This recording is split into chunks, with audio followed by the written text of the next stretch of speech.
अस्सलामु अलैकुम वरहमतुल्लाहि वबरकातुहू। अल्हम्दुलिल्लाहि रब्बिल आलमीन वस्सलातु वस्सलामु अला रहमतिल लिल आलमीन व अशहदु अल्ला इलाहा इल्लल्लाह वहदहु ला शरीका लह व अशहदु अन्ना मुहम्मदन अब्दुहु व रसूलुहु अम्मा बाद। अनिल मुगीरह इब्न शुअबह रज़ियल्लाहु अन्हु अन्नहु खतबा इम्राअतन फ़क़ाल नबी सल्लल्लाहु अलैहि वसल्लम उन्ज़ुर इलैहा फ़इन्नहु अहरा अन युदमा बैनकुमा। सुनन तिर्मिज़ी हदीस नंबर 1087। ये हदीस की मुख्तलिफ़ किताबों में मौजूद है। मिसाल के तौर पर मुस्नद अहमद है, नसई है, इब्न माजा और दारमी के अंदर मौजूद है। इस हदीस के रावी मुगीरा बिन शुअबह रज़ियल्लाहु ताला अन्हु हैं। मुगीरा बिन शुअबह रज़ियल्लाहु ताला अन्हु ये कूफा के रहने वाले थे और ये लंबे कद के आदमी थे, इंतहाई ज़हीन आदमी थे और जहानत में इनकी मिसाल दी जाती थी और इन्हें मुगीरा अर्राय कहा जाता था इनकी जहानत की वजह से। इनकी वफ़ात कूफा ही के अंदर सन 50 हिजरी में और एक कौल के मुताबिक सन 58 हिजरी के अंदर हुई है।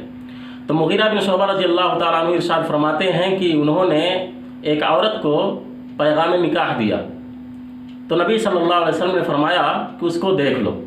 और नसई की रिवायत के मुताबिक अल्लाह के नबी सल्लल्लाहु अलैहि वसल्लम ने इनसे पूछा अनज़रत इलैहा कि क्या तुमने उसको देख लिया है? कुल्तु ला, तो इन्होंने कहा कि नहीं।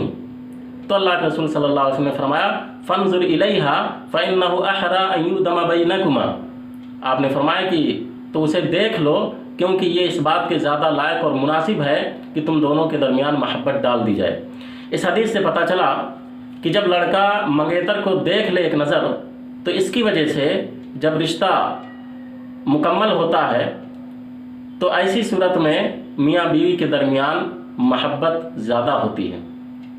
लेकिन हमारे माशरे के अंदर इसके बरअक्स लड़के को जिसको शादी करना है, जो उसको अपनी बीवी बनाएगा, जो नानो नफ़क़े का मालिक होगा, जिसे महर देना है, जिसे सारी उम्र उसके साथ बिताना है, उसको देखने नहीं दिया जाता है। और दीगर अफराद जो घर के होते हैं जिन्हें उसके साथ हमेशा नहीं रहना होता है, वो सब के सब आकर के देखते हैं। घर की बहुत सारी औरतें हैं, इसी के साथ बाज़ मर्द हजरात भी देखते हैं, बतौर ख़ास लड़के का वालिद, जबकि उसके लिए देखना जायज़ नहीं है। खुद लड़के के लिए देखना जायज़ है, जिसको शादी करना है उसके लिए देखना जायज़ है, लेकिन उसे देखने नहीं दिया जाता और उसके अलावा दीगर तमाम अफराद देखते हैं। तो हमें इस रस्म बद को ख़त्म करना चाहिए। और ये हदीस जो मैंने अभी आपके सामने बयान की है, इसके मुताबिक अल्लाह के रसूल सल्लल्लाहु अलैहि वसल्लम ने मंगेतर को ये तरगीब दी है कि वो शादी करने से पहले एक नज़र लड़की को देख ले, यानी उसका चेहरा और हथेली वगैरह देख ले। लेकिन हमारे माशरे में इसके बरअक्स हो रहा है और होता यूँ है कि लड़की बाज़ारों में जाती है, कॉलेजों में जाती है, नंगे सर और इसी तरीके से मुंह खुला रख के जाती है, सारे के सारे लोग उसे देखते हैं। मेलों ठेलों के अंदर जाती है, मज़ारों पर जाती है और दीगर तमाम जगहों पर जाती है, वहाँ पर कोई पर्दा नहीं होता। लेकिन जिस शख्स को शादी करनी है, जिस शख्स को उसके साथ ज़िंदगी बितानी है, उस शख्स को देखने नहीं दिया जाता है।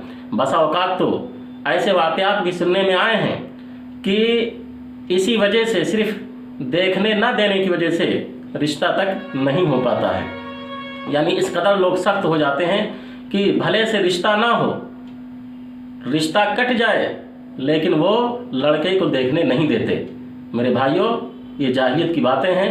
हमें नबी सल्लल्लाहु अलैहि वसल्लम के अक़वाल पर और आप सल्लल्लाहु अलैहि वसल्लम की तालीमात पर अमल करना चाहिए। अल्लाह के रसूल सल्लल्लाहु अलैहि वसल्लम ने इस हदीस के अंदर इस बात की तरगीब दी है कि मंगेतर लड़की को देख ले, जिसको पैगाम दिया है निकाह का या जिससे शादी करने का इरादा है, उसको एक नज़र देख ले। और इस माने की बहुत सारी हदीसें आपको हदीस की किताबों में मिल जाएंगी जिसमें अल्लाह के नबी सल्लल्लाहु अलैहि वसल्लम ने मंगेतर को देखने की तरगीब दी है। इसी तरीके से अगर कोई शख्स शादी करने का इरादा रखता है तो जिस लड़की से शादी करना चाहता है उसकी लाइल्मी के बावजूद वो आदमी चुपके से भी देख सकता है कि उस लड़की को पता भी ना चले और ये देख ले। लेकिन देखने के बाद अगर लड़की पसंद ना आए तो ऐसा नहीं कि उसकी बुराइयां बयान की जाएं और उसको माशरे के अंदर जो है उसकी कमियां निकाली जाएं, उसके नकास बयान किए जाएं, नहीं, बल्कि देख लिया, अगर रिश्ता नहीं पसंद है तो आदमी माजरत कर दे अच्छे तरीके से, सलीके से, लेकिन उसको माशरे के अंदर रुसवा ना करे, जलील ना करे। और रिश्ता मुकम्मल होने से पहले, रिश्ता पुख्ता होने से पहले ही आदमी को चाहिए कि वो देख ले। क्यों? इसलिए कि रिश्ता पक्का होने के बाद, पक्की होने के बाद अगर देखा जाए और देखने के बाद अगर किसी वजह से इनकार किया जाए तो इससे तकलीफ़ होती है। लिहाजा ये काम रिश्ता मजबूत होने से पहले किया जाए और इंतहाई सलीके से किया जाए ताकि किसी को तकलीफ़ ना हो। अल्लाह तबारक व तआला हम सबको सुन्नत पर अमल करने की तौफीक अता फरमाए। आमीन व आखिर दावाना अल्हम्दुलिल्लाहि रब्बिल आलमीन। नाज़रीन, आपसे गुजारिश है कि अगर आपने अब तक हमारे इस चैनल को सब्सक्राइब नहीं किया है तो बराए मेहरबानी इसे सब्सक्राइब करें और बेल आइकन दबा दें ताकि जब भी हम कोई वीडियो अपलोड करें तो सबसे पहले आप तक पहुंच जाए। अल्लाह ताला हम सबको खैर आफियत से रखे।